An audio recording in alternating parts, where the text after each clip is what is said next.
सुप्रभात बच्चों। अभी तक हमने कक्षा 10वीं में पाठ सूरदास, फिर तुलसीदास एवं नेताजी का चश्मा पढ़े। आज हम आरंभ करने जा रहे हैं हिंदी व्याकरण का पाठ वाच्य।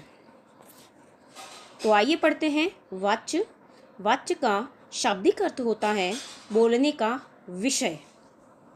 आगे हम पढ़ेंगे क्रिया के जिस रूप से यह ज्ञात होता है कि क्रिया कर्ता के अनुसार है, कर्म के अनुसार है अथवा भाव के अनुसार, उसे वाच्य कहते हैं।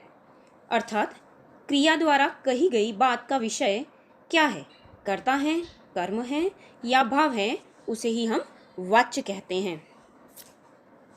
वाच्य के 3 प्रकार इसी आधार पर बांटे गए हैं।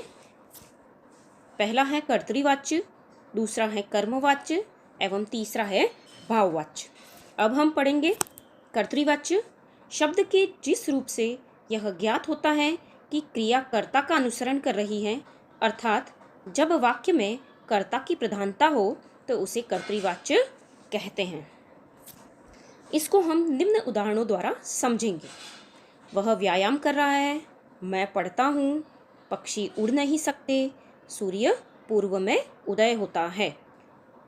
चारों वाक्यों में क्रिया कर्ता का ही अनुसरण कर रही है। क्रिया के लिंग वचन कर्ता के अनुसार हैं। जैसे आप देख रहे हैं, वह का भी लिंग वचन एक वचन पुल्लिंग है और कर रहा है का भी लिंग वचन एक वचन पुल्लिंग है। वैसे ही तीसरे वाक्य में पक्षी उड़ नहीं सकते, यहाँ पर देखें पक्षी बहुवचन है तो उसकी क्रिया भी बहुवचन है। कुछ ध्यान देने वाली बातें और भी हैं। कर्तृवाच्य वाक्यों में अकर्मक और सकर्मक दोनों क्रियाएं हो सकती हैं। वह क्रिया के लिंग वचन कर्ता के अनुसार होते हैं। बच्चों, हम समझेंगे कि वाक्य में दी गई क्रिया से क्या, किसे और किसको लगाकर अगर प्रश्न करेंगे और उत्तर स्पष्ट रूप से आता है तो क्रिया सकर्मक है, अन्यथा अकर्मक। इसको एक उदाहरण द्वारा हम समझेंगे। आगे देखें, 2 उदाहरण दिए हुए यहाँ पर। नेहा निबंध लिखती है, नेहा हंसती है। पहले वाक्य में नेहा निबंध लिखती है, इस वाक्य की क्रिया है लिखती हैं। इससे हम प्रश्न पूछेंगे नेहा क्या लिखती है, तो उत्तर स्पष्ट रूप से आता है निबंध लिखती है। किसे लिखती है, तो निबंध को लिखती है। इस तरीके से इस वाक्य में लिखती है क्रिया सकर्मक है। दूसरे वाक्य में नेहा हंसती है, हम यही प्रश्न इस क्रिया से भी पूछेंगे, हंसती है तो क्या हंसती है, कोई उत्तर यहाँ पर प्राप्त नहीं होता है।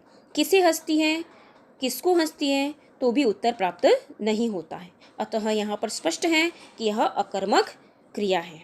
तो आज हमने पढ़ा वाच्य का पहला भेद, जिसको हम कह रहे हैं कर्तृवाच्य।